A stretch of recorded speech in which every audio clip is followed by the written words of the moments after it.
Assalamualaikum warahmatullahi wabarakatuh. Sahabat pembelajar, ini pertemuan video yang ke-6 dan saya sudah janji ini yang terakhir. Karena kita sudah melakukan beberapa kali Zoom, termasuk satu kali webinar bersama dengan Pak Dr. Widodo, seorang ahli hukum dari Universitas Mataram, Nusa Tenggara Barat, dan beliau juga Ketua AFI, ya, Asosiasi Filsafat Hukum Indonesia. Beliau orang yang tepat mendiskusikan tentang logika, penalaran, argumentasi hukum, dan penemuan hukum. Nah, pada kesempatan yang terakhir ini, saya di video terakhir sebelum kita ujian akhir semester, saya ingin mendiskusikan dengan sahabat semua soal konstruksi hukum. Jadi ada dua metode penemuan hukum. Satu, penafsiran hukum. Kalau peraturan perundang-undangannya ada tetapi tidak jelas, belum jelas, samar-samar, multitafsir, maka diperlukan penafsiran. Dan penafsiran ada beberapa model, dan kemudian sudah ada contohnya juga di pertemuan video pembelajaran yang kelima kemarin. Di saat sekarang ini, di bagian penutup, kita mendiskusikan soal konstruksi hukum sebagai metode penemuan hukum. Konstruksi hukum itu ada tiga. Yang pertama ada analogi atau argumentum per analogiam. Lalu ada penghalusan hukum atau res verifying. Kemudian juga ada argumentum a contrario. Kita diskusikan satu-satu. Analogi atau kias, ya, dalam hasanah pesantren adalah penerapan suatu ketentuan hukum bagi keadaan yang pada dasarnya sama dengan keadaan yang eksplisit diatur dengan ketentuan hukum tersebut. Contoh dari analogi, jadi analogi itu ada peristiwa yang itu bisa disamakan gitu, ya, ada yang mirip.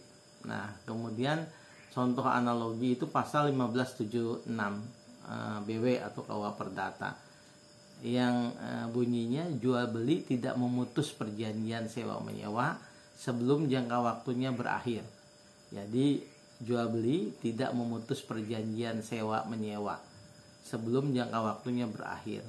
Maksudnya begini, ini sudah berulang di dua video, sudah saya sebutkan contoh, tapi lebih tegasnya ketika kita bisa bicara atau diskusi analogi, jual beli tidak memutus perjanjian sewa menyewa sebelum jangka waktu berakhir.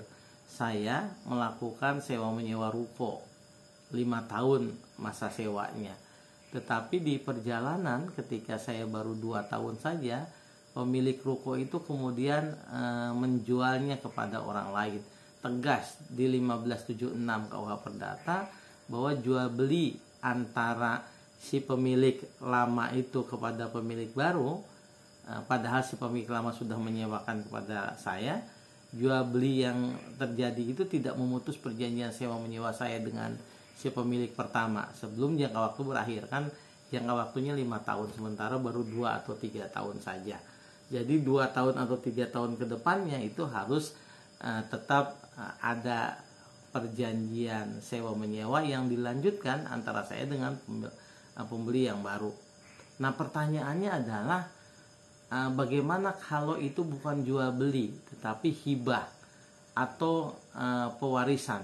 Kalau misalnya si pemilik ruko yang saya sewa itu bukan menjual tapi menghibahkan rukonya untuk misalnya digunakan oleh sekolah dasar, oleh SDIT, oleh TK, oleh PAUD gitu, ya, dihibahkan kepada yayasan atau kepada perkumpulan yang satuan pendidikan itu menyelenggarakannya. Apakah kemudian saya harus keluar di 2 tahun terakhir padahal masa waktunya belum habis?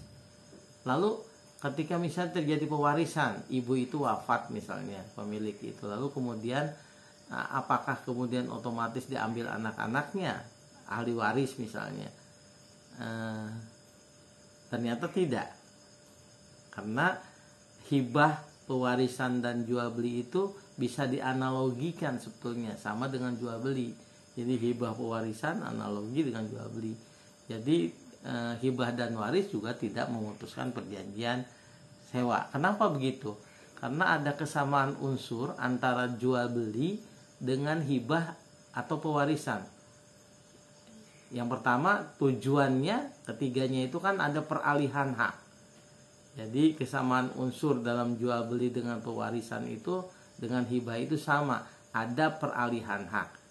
Jadi hibah dan pewarisan akhirnya dianalogikan sama dengan sewa menyewa. Tidak dapat mengakhiri perjanjian sewa sebelum masa sewanya itu berakhir. Jadi itu yang dimaksud dengan model analogi. Kias lebih mudahnya. Jadi kalau dalam hasanah Islam, hukum Islam itu ada kias. Kalau misalnya gandum atau kurma untuk menjadi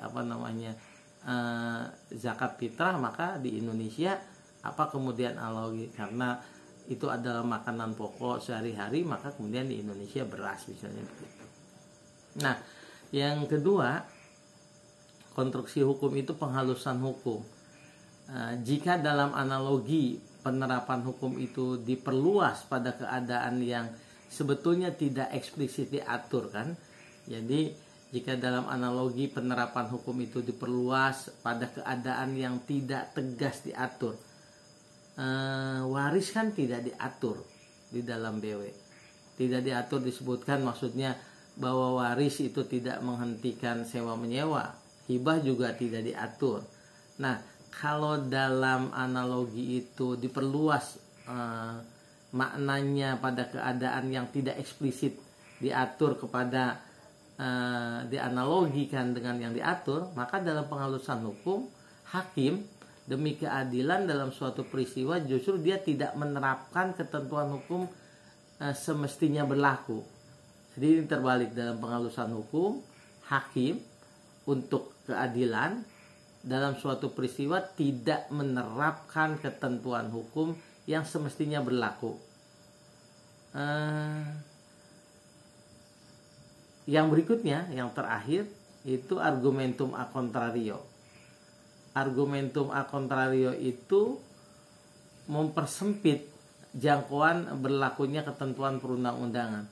Di pasal 39 misalnya ada contoh nih, pasal 39 Peraturan Pemerintah Nomor 9 Tahun 75, ini kaitannya dengan perkawinan. Waktu tunggu untuk perempuan untuk menikah kembali setelah putus perkawinan. Jadi ada iddah untuk perempuan. Jadi pasal 39 itu mengatur waktu tunggu atau iddah untuk perempuan untuk menikah kembali kalau ia bercerai, gitu kan, atau putus perkawinan. Nah, apakah iddah ini berlaku untuk laki-laki? Tentu argumentum a contrario, karena di sana disebutkan perempuan, maka tidak otomatis untuk laki-laki. Karena kenapa kemudian ini diatur? Tentu masa iddah itu kan untuk memastikan apakah perempuan itu misalnya diantaranya dia dalam posisi sedang hamil, positif hamil atau tidak. Supaya memperjelas kalau hamil ya janin siapa, karenanya ada masa tunggu atau masa iddah. Tetapi kan laki-laki tidak ada masa iddahnya. Ini bukan soal kesamaan aturan atau hak, tetapi kan laki-laki memang tidak pernah akan hamil begitu ya. Nah, itulah. Jadi konstruksi hukum ada 3 berturut-turut. Yang pertama ini analogi, yang kedua soal penghalusan hukum, dan yang ketiga argumentum a contrario. Sahabat pembelajar, di bagian terakhir ini tentu saya ingin menyampaikan beberapa catatan perkuliahan kita. Yang pertama bahwa mata kuliah kita ini mata kuliah baru, namanya argumentasi hukum. Di berbagai tempat di program studi ilmu hukum Fakultas Hukum Negeri dan Swasta, S1-nya itu belum tentu ada mata kuliah ini, atau tidak semua program studi memilih mata kuliah argumentasi hukum sebagai mata kuliah wajib.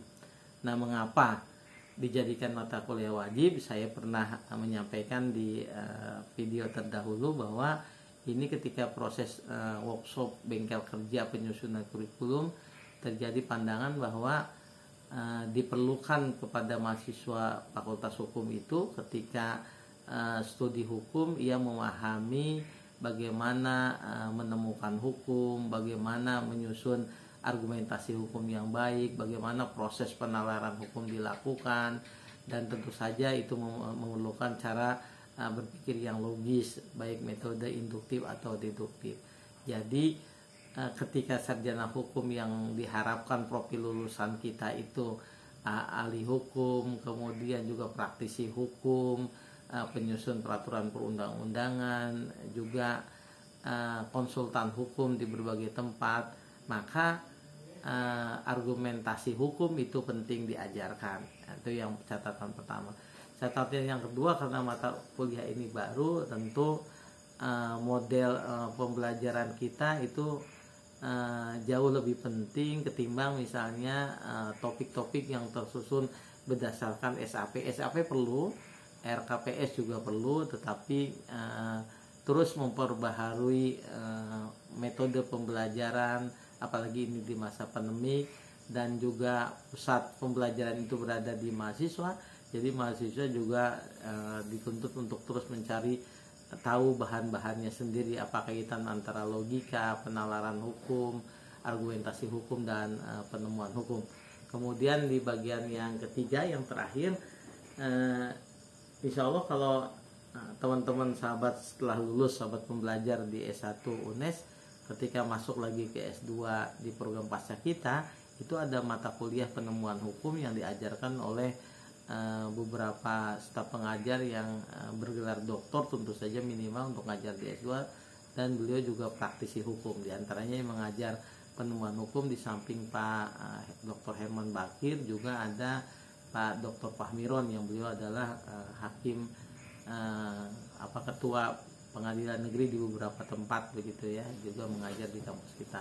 Ini untuk menunjukkan bahwa memang penemuan hukum itu penting diajarkan oleh seorang yang tidak hanya teorinya baik begitu, tetapi juga staf pengajar, tetapi juga beliau praktisi begitu.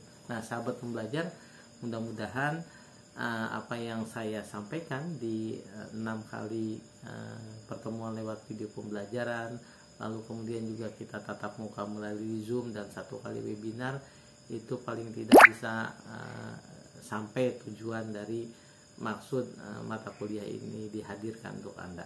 Selamat bertemu di ujian akhir semester nanti.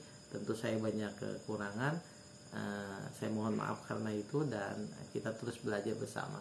Assalamualaikum warahmatullahi wabarakatuh.